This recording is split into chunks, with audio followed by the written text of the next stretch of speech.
전체적으로 좀 살펴보면서 함께 은혜 받는 시간 되도록 하겠습니다. 정말 이 시대는 결혼이란 제도가 참 많이 이렇게 무너지는 시대가 아닌가 생각을 합니다. 유럽이나 이런 데들은 결혼을 안 하고 사는 사람들이 되게 많아요. 아니 목사님 그럼 결혼을 안 하면 어떻게 삽니까? 그냥 동거하는 거예요. 그러다가 아기가 생기면 그때 이제 혼인신고하고 그렇게 사는 사람들이 많아요. 근데 그것을 그냥 부모도 그렇고 본인들도 그냥 당연하게 여기고 사는 참 그렇게 하면서 이제 유럽이나 이런 데도 또 출산율들이 바닥을 치고 이제 인원이 이렇게 적어지는 거잖아요. 근데 우리나라도 이제는 뭐라고 말할 게 못 돼요. 출산율이 정말로 거의 이제 0%대에 가까워지고 한 명도 안 낳는 거죠. 그런 시대가 됐고 결혼을 굳이 해야 되느냐라는 생각들을 많이 하는 시대가 됐어요. 물론 결혼을 꼭 해야 되느냐 그건 또 좀 다른 얘기도 있어요. 왜냐하면 바울 같은 경우에도 안 할 수 있으면 안 하라는 얘기도 했어요. 근데 그거는 주님이 오실 날을 곧 기대하고 주님을 맞이할 그런 어떤 마음을 가지고 그런 어떤 주님을 위한 어떤 헌신을 하면서 그런 어떤 결혼에 대한 어떤 그런 뭐라고 그럴까요? 그런 시간적 여유가 없는 거죠. 그런 삶을 사는 사람들에게 하는 얘기고, 그러나 일반적인 사람들은 그건 좀 말이 안 되는 것 같아요. 하나님께서 만드신 결혼의 제도는 창세기에서부터 이미 만드신 거잖아요. 아담을 만드시고 홀로 독자라는 것이 좋지 못하니 하와를 만드셨어요. 그리고 그 둘을 짝을 맺어주시면서 하나님께서 뭐라고 그랬어요? 부모를 떠나서 두 사람이 한 몸이 되는 것. 이것이 바로 결혼의 제도로서 주신 하나님의 결혼의 그런 어떤 율례입니다. 그런데 이러한 모습들이 지금은 너무 많이 깨어진 시대. 그냥 또 결혼해서도 마음에 안 들면 그냥 또 헤어지면 되지. 그러고 사는 경우들이 참 많아졌어요. 옛날에는 우리 어머니들 얼마나 많이 참았습니까? 참고 또 참고 또 어쩌다 남편이 한 대 때려도 내가 자식 때문에 참지. 그리고 또 참을 때도 많고 그렇게 했는데 요즘에는 폭력 썼다 그러면 어디서 그리고 바로 그냥 도장 하나 찍고 남 되는 그런 시대가 됐어요. 폭력은 안 되죠. 절대 안 되는 건데 때로는 서로가 다툴 수도 있고 서로가 마음이 안 맞을 수도 있는데 여러 가지 이유들로 자꾸 이렇게 이혼의 모습들이 많아지더라는 거죠. 또 어떤 경우들은 보면 그런 외도하는 모습들이 많이 있어요. 옛날에는 외도를 하면 큰일 나는 줄 알고 안 되는 줄 알고, 물론 이제 남자들은 이 바람 피는 사람도 많고, 근데 요즘에는 남자들이 바람 피면 너희만 피냐 나도 핀다 해갖고 여자들도 이렇게 바람을 피고, 또 그러는 것이 그냥 아무렇지도 않게 매스컴이나 드라마나 이런 데서 그냥 자연스럽게 나와요. 그런 시대가 됐습니다. 그러다 보니까 매스컴이나 이런 드라마나 이런 건 항상 그 시대를 반영을 하거든요. 그러니까 일반적인 사람들은 더 심한 거예요. 하나님께서 만드신 가정이 무너지면 모든 게 무너지고 신앙도 무너지고 교회도 무너지게 돼 있어요. 가장 어떻게 보면 기본적인 단위가 가정입니다. 그 가정을 지키고 올바로 세워가야 되는 것. 그게 바로 우리 그리스도인들의 사명이라는 사실입니다. 오늘 말씀을 통해서 우리가 살펴볼 때에 진짜 하나님께서 우리에게 원하시는 가정은 어떤 모습인가 한번 또 생각해보는 그런 시간 되기를 바랍니다. 십계명에서도 보면 어떤 말씀이 있습니까? 간음하지 말라라는 말씀을 합니다. 그리고 제 십계명에 가면 무슨 말이 있어요? 내 이웃의 짐을 탐내지 말라라고 나옵니다.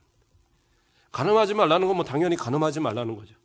그러면 내 이웃의 집을 탐내지 말라라는 부분은 뭐냐? 그 다음에 구절에 나올 때 뭐예요? 내 이웃의 아내도 탐내지 말라고 나와요.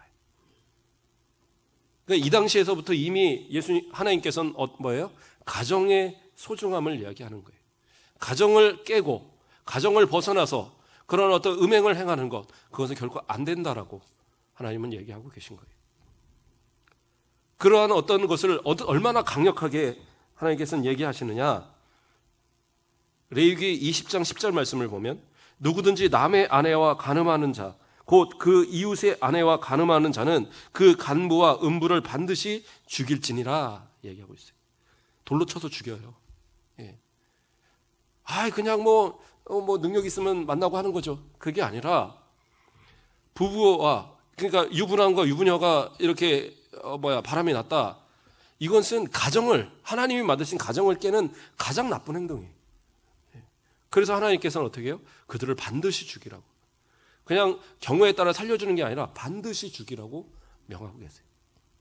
그게 하나님께서 가정을 소중히 여기시는 하나님의 뜻입니다. 또 시대가 악해질수록 가장 악하게 나타나는 것 중에 하나가 뭐냐? 성적인 문란입니다. 그게 언제나 시대를 더럽게 만들어요. 그런데 항상 보면 그런 어떤 시대적인 그 어떤 성적인 문란이 올 때 하나님의 심판이 꼭 있어요. 소돔과 고모라의 경우를 보면 우리가 어떤 죄를 그들이 범했을까에 대한 건 정확히는 잘 몰라요. 근데 미루어 볼 때는 상당히 성적으로 문란했던 도시입니다. 소돔과 고모라를 이야기할 때 창세기 13장 13절 말씀에서 보면 소돔 사람은 여호와 앞에 악하며 큰 죄인이었더라 이렇게 하고 있어요. 악하고 큰 죄인이었더라. 그럼 그 사람들이 무슨 도둑질을 하는 사람이냐? 그 사람들이 어떻게 강도짓을 하고 사람을 죽이는 일이냐? 그러한 모습은 아닌 것 같아요. 왜냐하면 그 뒤에 그 롯이 이 소돔과 고모라 사람들과 왕들과 함께 잡혀갔을 때 아브라함이 가서 구해주잖아요. 그러므로 그런 어떤 아주 악랄한 그런 사람들은 아닌 것 같아요. 그런데 그들의 어떤 죄악상을 살필 만한 그런 구절이 한 군데 나와요. 창세기 19장 5절 말씀을 보면 롯을 부르고 그에게 이르되 오늘 밤에 내게 온 사람들이 어디 있느냐 이끌어내라 우리가 그들을 상관하리라 이렇게 나와요. 이게 뭐냐? 이 소돔과 고모라로 하나님께서 보내신 두 천사가 있었어요. 그 천사들이 가서 누구네 집에 거합니까? 롯의 집에 거하게 돼요. 그랬을 때 그 남녀노소 물론하고 이 모든 사람들이 성에 있는 사람들이 다 몰려와서 그 롯의 집을 두들깁니다. 그리고 하는 말이 거기 있는 그 두 사람 내놔라. 우리가 그들과 상관하리라 라고 얘기하고 있어요. 상관하리라는 이 상관이 어떤 말이냐면 히브리어로는 야다라는 말이에요. 야다라는 말. 그 야다라는 뜻은 어떤 뜻이냐면 알다라는 뜻입니다. 안다라는 뜻. 이건 어쩔 때 사용하느냐? 부부가 서로 안다라고 할 때 이 의미는 뭐냐? 가장 깊은 곳까지 서로 아는 것. 그래서 이것이 완곡하게 표현할 때 부부간의 성관계를 표현할 때 야다라는 말을 씁니다. 그래서 여기서 상관하리라는 말로 야다를 쓰는 이유는 뭐냐? 이것이 바로 그 어떤 성적 그런 것을 취하겠다라는 의미가 되는 거예요. 그래서 지금 그 두 사람을 통해서 이 성에 있는 사람들이 다 몰려와서 뭐 하겠다는 거예요? 윤관하고 성폭행하겠다는 거예요. 이것이 그냥 자연스러운 그런 동네가 돼버렸던 거예요. 그런 성이 되었던 겁니다. 전혀 아무도 문제 삼지 않고 오히려 롯이 이래서는 안 됩니다.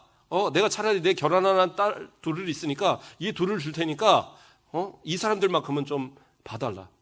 근데 네가 언제 우리 재판관이 되었느냐? 너도 죽이겠다. 그리고 이제 덤비잖아요.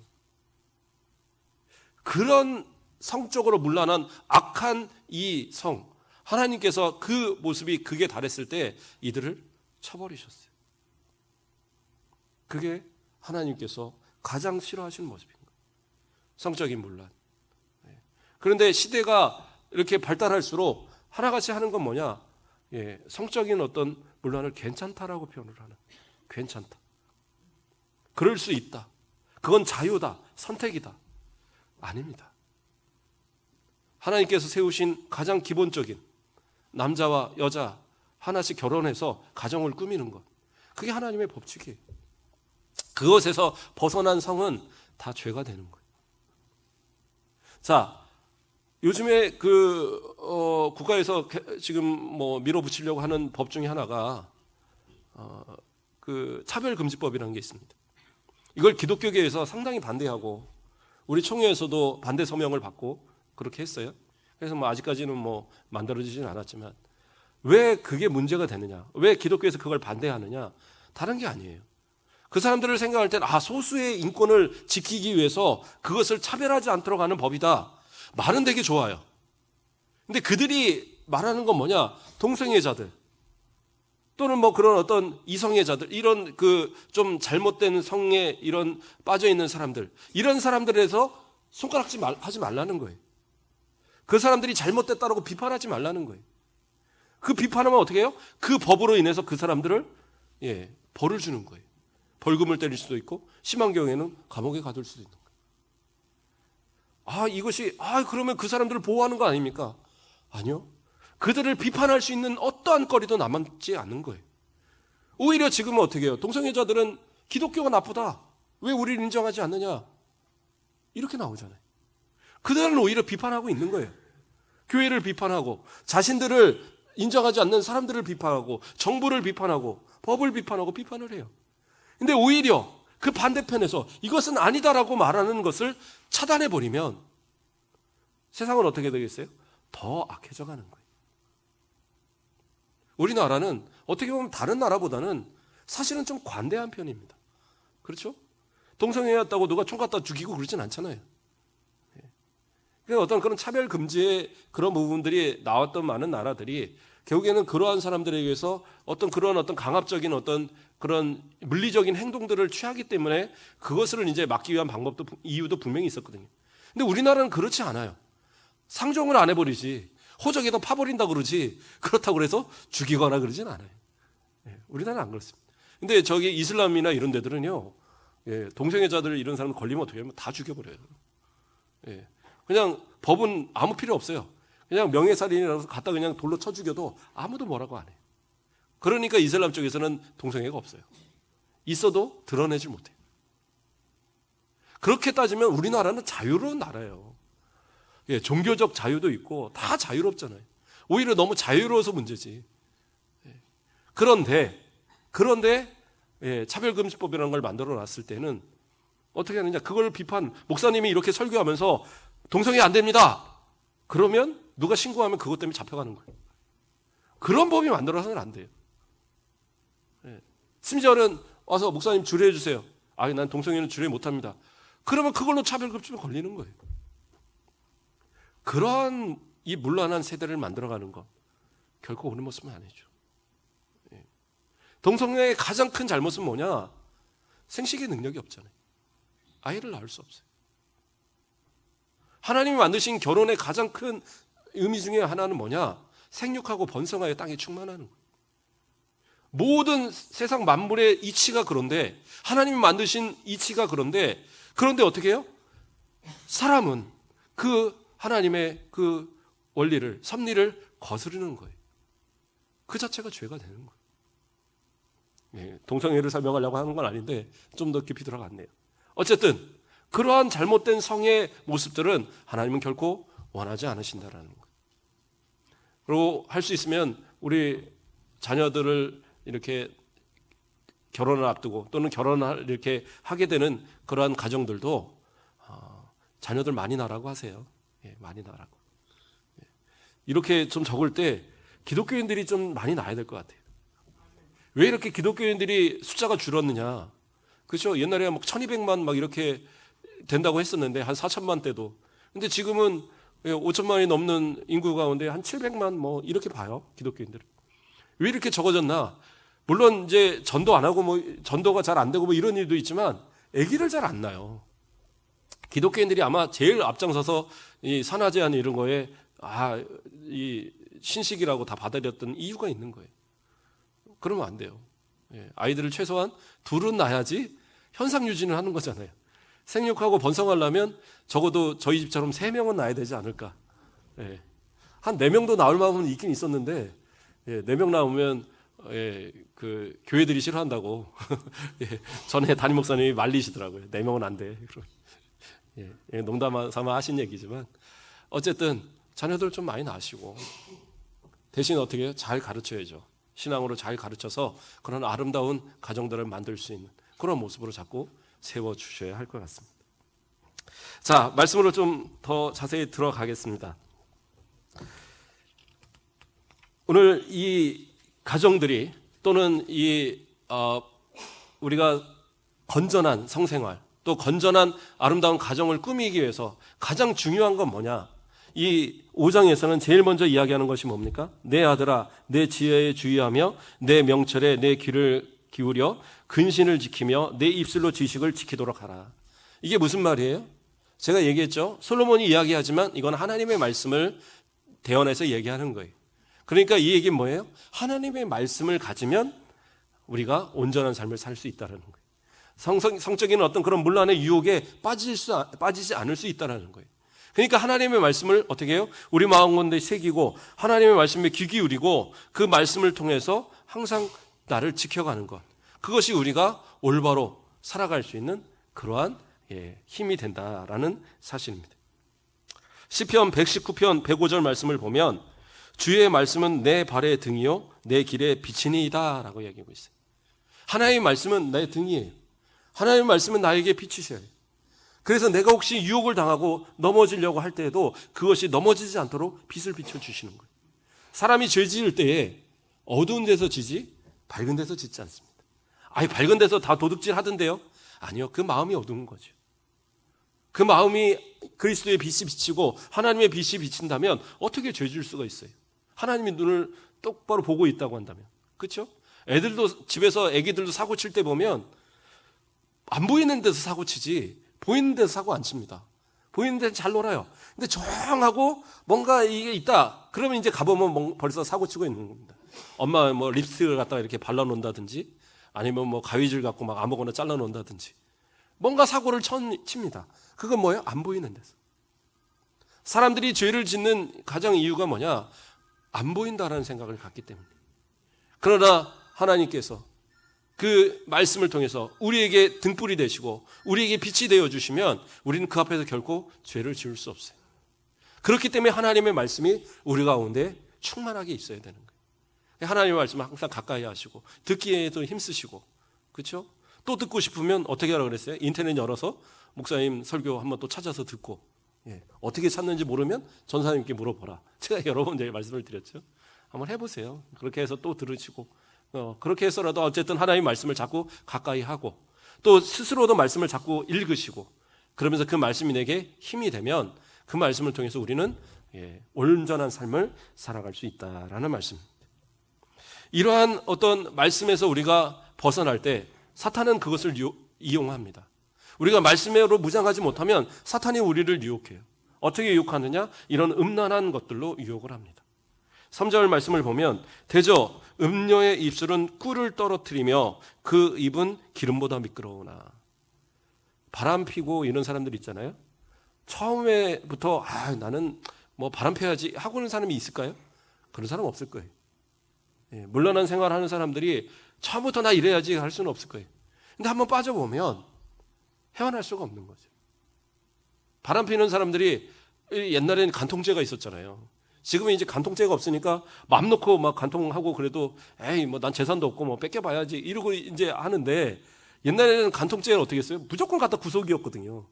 그러니까 잡혀가서 망신을 당하니까 어쩔 수 없이 이제 숨어서 몰래 하다가 그 하나같이 하는 얘기가 뭐예요? 이번이 마지막. 이제 내가 정신 차리려고 했는데 걸렸다. 이 얘기들을 많이 한다는 거예요. 사탄은 결코 우리를 그런 곳에 빠지게 되면 쉽게 내가 벗어나게 만들지 않아요. 정말 마지막 모든 것을 다 망칠 때까지 끝까지 끌어가는 거예요. 그것이 여기서는 음녀로 이야기를 하고 있는 거예요. 꼭 뭐 이 물란한 어떤 성생활뿐만 아니라 뭐 여러 가지죠. 뭐 도박도 그렇고. 도박에 한번 빠진 사람들이요. 어떻게 합니까? 도박 내가 다시는 안 해야지 하고 손가락을 자른다는 거예요. 그러면 어떻게 해요? 발가락 사이에다 꽂아놓고 화투를 친다는 거예요. 그게 도박하는 사람들이. 뭐 도박이 꼭 그것만 있는 건 아니죠. 뭐 경마 이런 거. 뭐만 생기면 가서 말 누가 몇 번 말 막 이러면서 그거 이렇게 하잖아요. 제가 경마장을 한번 가봤어요. 경마 할 때 간 게 아니라 거기 경마 안 할 때 거기 공원이 되게 잘 돼 있대요, 안에. 가보니까 뭐 놀이시설도 있고 되게 잘 돼 있어요. 그 중간에는 빈 땅이잖아요. 겉에만 도니까 말이. 그러니까 보니까 애들이 놀 수 있는 시설들을 많이 해놨더라고요. 왜 그런가 했더니 아빠가 애기 데리고 거기다 풀어놓고 자기는 경마하고 노는 거예요. 그러면 나중에 어떻게 해요? 아이가 그걸 배우고 또 경마를 하게 되는 거예요. 이게 아주 나쁜 방법이에요.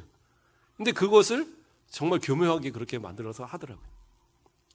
죄는요, 계속 그렇게 대물림하게 돼요. 바람 피는 집에 보면 자녀들도 바람 펴요. 도박하는 집에 보면 자녀 또 도박해요. 그게 신기하게 그럽니다. 내가 우리 부모 하는 거 다시는 안 해야지. 그래 놓고 해요. 알코올 중독인 집에 또 그런 사람이 나오고, 부모가 이혼하잖아요. 자녀들도 이혼하는 경우가 상당히 많이 나옵니다. 나는 절대 안 그래. 그런데 나중에 보면 그래요. 그게 그 영향이, 물론 뭐 그것이 무슨 유전자적 영향은 아니겠지만 그 부모에게 보고 배우는 것이 그런 모습으로 나타나더라는 거예요. 그러므로 그러한 어떤 세상적인 유혹, 세상적인 어떤 성적인 문란, 이런 것에 우리가 빠지지 않도록 말씀으로 끝까지 잘 무장해야 된다. 그래서 7절부터 8절 말씀에 또 이야기하는 거죠. 그런즉 아들들아, 나에게 들으며 내 입의 말을 버리지 말고 내 길을 그에게서 멀리하라. 그의 집 문에도 가까이 하지 말라. 그 집 문에도 가까이 하지 말라. 그렇죠? 나도 모르게 내가 다시는 이렇게 하지 않아야지. 그래 놓고 어느 순간 보면 그 집 문 앞에 가 있는 모습, 그게 우리들의 모습이다라는 거예요. 그러니까 죄의 모습들은 아예 처음부터 단절해버리셔야 돼요. 특히 어떤 성적인 문란의 이런 모습들은 단절하셔야 돼요. 우리 뭐 이제 나이 드신 권사님들이야, 아유 뭐 저희가 뭐 아무것도 차라리 누가 하나 업어가면 좋죠. 뭐 이럴지 모르겠는데, 예. 근데 이제 우리 자녀들에 대한 얘기를 하는 거예요. 우리 자녀들한테 올바른 그런 교훈들을 얘기해 주셔야 되고, 혹시 아들이 바람 피면 붙들어다가 아주 다리 몽댕이를 분들어, 절대 며느리한테 가서 며느리 네가 잘못했다 이런 얘기 하시면 안 돼요. 아들이 잘못한 거예요. 바람 핀 사람이 잘못한 겁니다. 가서 싹싹 빌게 하고 가서 그냥 머리채를 갖다가 아무리 아들이라도 가서 다시는 그러지 말라고 혼줄을 내야지. 거기서 며느리가 잘못했으니까 그러다 이런 얘기 하시면 절대 안 돼요. 정말 아름다운 가정을 꾸미기 위해서 자꾸 권면하셔야 되고, 항상 기도해 주셔야 되고, 그런 모습으로 또한 말씀으로 자꾸 신앙생활 잘하도록 항상 점검하셔야 되는 거예요. 자, 그렇게 사단의 유혹을 우리가 만약에 잘 이겨내지 못하고 그 사단의 유혹에 자꾸 넘어가게 되면 우리에게 어떠한 피해가 오는가, 오늘 그거에 대한 말씀도 오늘 본문에서는 이야기를 하고 있습니다. 9절 말씀을 보면 한번 봉독해 드릴까요? 두렵건대 내 존영이 남에게 잃어버리게 되며 내 수완이 잔인한 자에게 빼앗기게 될까 하노라. 이게 무슨 얘기냐? 나의 존귀함을 잃어버린다는 거예요. 청년의 그 순수한 어떤 마음들을 다 잃어버리고 세상에 빼앗겨버리는 마음이 될 수 있어요. 더 나아가서 뭐예요? 여기서 수완이라는 말은 뭐냐? 청년 때의 가장 아름다운 때를 이야기하는 거예요. 그 모든 어떤 그 청년의 그 풋풋한 아름다움, 정말 모든 것이 가능할 것 같은 그런 모습들이 다 망가져 버린다는 거예요. 성적인 그 문란에 빠지면 정말 그것에 헤어나지 못하고 인생을 망치는 모습, 미래도 망치고 앞으로의 삶의 어떤 그 방향도 다 잃어버리는 그러한 모습으로 빠질 수가 있다라는 거예요. 그렇기 때문에 어떻게 해요? 청년 때에 더 우리의 삶을 올바로 잘 세워갈 줄 알아야 돼요. 정말 잘 지켜야 되는 겁니다. 남자들은 남자들은 좀 그런 사고도 한 번씩 쳐면 되죠. 절대 그런 생각하시면 안 돼요. 남자도 뭐예요? 남자도 한 여자를 만나서 결혼해야 될 그러한 모습을 갖고 있는 거예요. 그냥 항상 남자들은 사고 쳐도 되겠거니 절대 아닙니다. 그것도 하나님 앞에 똑같이 죄를, 앞서서 말한 것처럼 하나님이 가장 싫어하는 죄 가운데 하나예요. 하나님께서 어떻게 해요? 그 간음하는 죄를 뭐라고 얘기하시냐? 우상숭배하고 같은 죄로 보십니다. 우상숭배하는 건 어떻게 해요? 하나님께 제일 싫어하시는 거잖아요. 우상숭배하면 어떻게 해요? 지옥 가요. 그런데 어떻게 해요? 그것을 간음과 함께 같은 죄로 보고 있어요. 성적 문란으로 살아가는 것 하나님께서 정말 싫어하는 죄입니다. 그것을 인하여 지옥 갈 수 있어요. 왜요? 믿음 있는 사람은 그럴 수가 없거든요. 그러므로 내 믿음을 진짜 지키기를 원한다면 내 자신의 삶도 정결하게 지켜야 되고, 내 자녀의 믿음을 정말 원한다면 내 자녀의 삶도 항상 점검하셔야 돼요. 그게 중요하다는 겁니다. 또 10절 말씀을 보면 뭐라고 나옵니까? 두렵건대 타인이 내 재물을 충족하게 하며 내 수고한 것이 외인의 집에 있게 될까 하노라. 재물에 문제가 생긴다라는 거예요.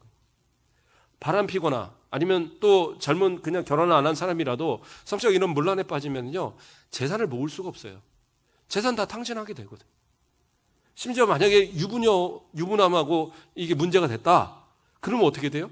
그때는 내 모든 재산이고 뭐고 다 탈탈 탕진을 하게 되는, 그게 이제 이때도 마찬가지로 그런 일들이 있었다는 거죠.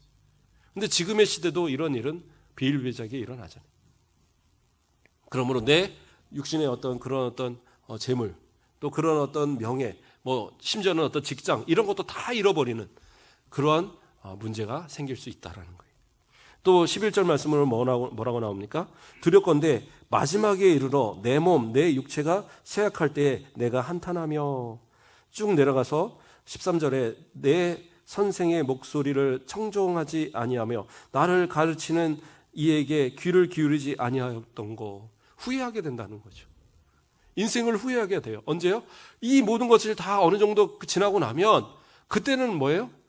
내가 그래도 돈이라도 있고 건강이라도 있을 때 바람도 이렇게 누가 같이 이렇게 펴주고 하는 거지, 인생 다 망가지는 그때는요 다 무시하는 거예요.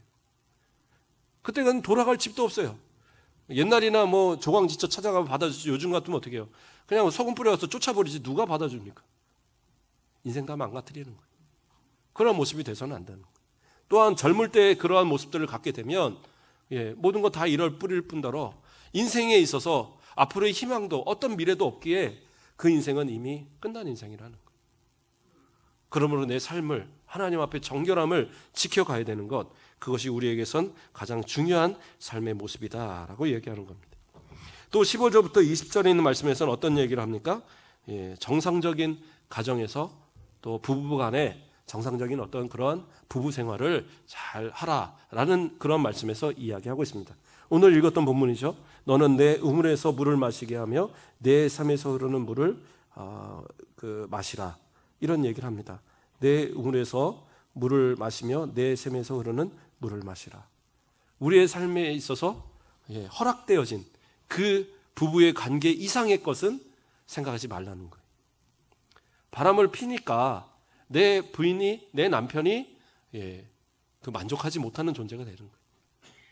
그렇죠? 내 집에서 흐르는 물, 내 집의 우물만 마시면 물맛이 다 그런가 보다 해요. 그렇지 않습니까? 그런데 어느 좋은 물을 한번 먹어보면 그 다음에는 맛이 없어지는 거예요. 음식도 그렇지 않습니까? 우리 어머니가 해주는 음식이 그렇게 맛있는 줄 알고 먹고 살았는데 나중에 가서 맛있는 음식 사 먹고 나니까 집에 와서 먹어보면 어머니 음식이 맛없더란 말이에요. 그렇죠? 그런 거예요. 내게 주어진 지금 그 물, 그것을 마시고 그것을 가지라는 의미는 뭐냐? 결코 다른 어떤 관계를 만들지 말라는 거예요. 제가 이 말씀이 5장은 참 쭉 얘기하기가 되게 껄끄러운 부분들이 많이 나오지만 하나님의 말씀이니까 우리가 가감없이 배워야 되잖아요. 그러니까 어쨌든 그러한 모습들을 우리가 지키라라고 이야기하고 있습니다. 또 16절로 17절 말씀을 보면 어떻게 해요? 그 물을 나누지 말라. 성적으로 문란한 시대가 되다 보면 어떻게 해요? 막 부부도 서로 막 이렇게 남한테 주기도 하고 막 그래요. 그게 뭐 이거 어떻게 그런 일이 가능합니까? 어디에요? 알래스카 뭐 이런 데들 있잖아요. 그 에스키모. 이런 데들은 전통적으로, 지금은 뭐 그러지 않겠죠. 그런데 옛날에 같으면 손님이 오면 부인을 그냥 접대하도록 그런 이제 풍습이 있는 거예요. 그렇죠? 페루나 뭐 이런 데들은 여인을 구하기 힘드니까 부인 한 명에 그냥 형제들이 다 같이 그냥 남편 하는 그런 경우도 있고. 상황이요, 사람들을 되게 악하게 만들고 그게 죄인 줄 모르고 그냥 당연하게 그 풍습을 만들어가는 거예요. 아니요, 하나님은 창조 때부터 남편과 아내 한 사람과 한 사람이 만나서 결혼하도록 그렇게 만드셨거든요. 근데 그 제도를 사람들이 그렇게 만들어 간단 말이에요. 자기네 편한 대로 상황에 맞춰서 자꾸 만들어가는. 왜요? 그렇지 않으면 전쟁이 나고, 그렇지 않으면 다른 피해들이 나타나니까 그냥 그렇게 타협을 해서 만들어가는 거예요. 어떤 분들은 이야기합니다. 야곱이 부인이 4명이나 있었습니다. 그러니까 한 4명쯤 가져도 되는 거 아닙니까? 아니요. 그 4명으로 인해서 얼마나 큰 문제들이 생깁니까? 아들들을 쭉 낳는데 아들들끼리 싸워요. 그러니까 그 라헬의 그 소생인 누구예요? 요셉을 갖다가 죽이려다가 갖다 팔아버리잖아요. 더 나아가서는 르우벤이 장자잖아요. 장자다 보니까 첩들과 나이가 차이가 별로 안 나는 거예요. 그게 어떻게 해요? 야곱이 그 아들들을 다 축복할 때 르우벤한테 축복하면서 장자의 축복을 하지 않아요. 왜냐하면 그 축복을 하면서 얘기를 해요. 아버지의 침상을 더럽혔다라고 얘기를 해요. 그게 뭐냐? 그 첫 비라를 범했던 거예요, 르우벤이. 나이가 차이도 얼마 안 나고 그러니까. 그러니까 그런 어떤 엄청난 죄가 그 가운데 있는 거예요. 야곱이 차마 말은 할 수 없고 모른 척하고 있다가 마지막에 축복하면서 넌 그러니까 장자 못 돼. 그렇죠? 그리고 그 뒤에 레이와 시므온은 아버지 말을 어기고 가서 이제 살인했잖아요. 그래서 니네들도 못 받아. 그래갖고 네 번째 유다가 장자의 축복을 받아요. 그런 엄청난 그런 문제들이 부인이 열어두니까 그런 일이 생기는 거예요. 그렇죠? 아브라함도 하가를 첩으로 두어서 문제가 어떻게 돼요? 물론 이스마엘의 후손이 지금의 아랍권이 다 이스마엘의 후손은 아닙니다. 근데 그들은 생각할 때 이스마엘의 후손이라고 자기들이 그렇게 얘기를 하고 살거든요. 그래서 어떻게 해요? 기독교와 또는 유대교와 서로가 그렇게 전쟁하며 살잖아요. 그러한 모습들이 왜 생깁니까? 다 첩을 두고 이러한 모습 속에 생기는 거예요. 그러니까 가정을 정말로 내 가정을 만족하고 내 가정의 아내, 내 가정의 남편에게 그 주심에 대한 감사하고 절대 다른 데다 눈 돌리거나 다른 곳과의 어떤 그러한 부부간에 나누고 뭐 이런 모습이 있어서는 안 된다. 성경에서 그래서 단호하게 그것을 말하고 있는 거예요. 좀 더 말씀을 좀 빨리 가겠습니다. 18절로부터 20절 말씀에 뭐라고 합니까? 내 셈으로 복되게 하라. 내가 젊어서 취한 아내를 즐거워하라. 뭐예요? 이 당시에는 결혼을 하도 일찍 하다 보니까 어려서 뭐 사랑해서 결혼하고 그런 게 아니에요. 부모가 그냥 서로 맞아서 결혼하라. 그러면 그냥 결혼했던 거예요. 아마 우리 권사님들도 그렇게 결혼하신 분들이 아마 대부분일 거예요. 우리 권사님들 나이에 연애 결혼했다 그러면 아마 그때 지금 같으면 대단하시다 그러겠지만 그때 같으면 창피하다고 막 부모님들이 얼굴도 못 들고 다니고 그랬을 시기 아닙니까? 그냥 얼굴 한 번 못 봤는데 서로 결혼해 그러면 그래 코만 제대로 붙어 있어라 그러면서 이제 결혼했던 그 시대시잖아요. 그러다 보니까 서로에게 나중에 가서는 만족을 못하니까 바람이 나는 거예요. 그런데 뭐예요? 어려서 결혼했을지라도 그 아내를 끝까지 존중하고 사랑하라고 얘기하고 있는 거예요. 그 남편을 끝까지 남편으로서 잘 섬기라고 이야기하는 거예요. 그 가정이 오래되었기 때문에 어떻게 보면 하나님께서 주신 그 은혜로 더 탄탄한 가정이 될 수 있잖아요. 사탄 마귀가 감히 틈타지 못하도록 아름다운 가정.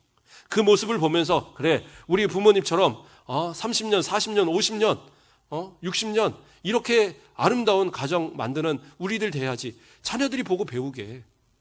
부모들 때문에 그래 우리 부모들 보니까 그래 그렇게 사느니 그래 헤어져야지 이런 마음 갖지 않도록 올바른 신앙의 모습들을 가르쳐가는 것. 그게 대단히 중요하다는 것. 마지막으로 20절과 23절 말씀을 봉독해 드립니다. 악인은 21절부터요. 대저 사람의 길은 여호와의 눈앞에 있나니 그가 그 사람의 모든 길을 평탄하게 하시느니라. 악인은 자기의 악에 걸리며 그 죄의 주례에 매인하니 그는 훈계를 받지 아니함으로 말미암아 죽겠고 심히 미련함으로 말미암아 혼미하게 되느니라. 하나님의 말씀을 잃어버리고 받지 않으니까 어떻게 해요? 악한 길로 가더라는 거예요. 다시 말하고 있는 거예요. 죄의 길에 빠지고 악한 길로 그런 성적인 문란, 세상의 어떤 그런 도박, 세상의 그런 어떤 가정을 무너뜨리는 그런 일들에 빠지는 이유가 뭐냐? 말씀이 내 안에 없으면 그렇게 된다는 거예요. 하나님의 말씀을 깊이 알고 그 말씀을 따라가셔야 돼요. 어떻게 해야 되는 거예요?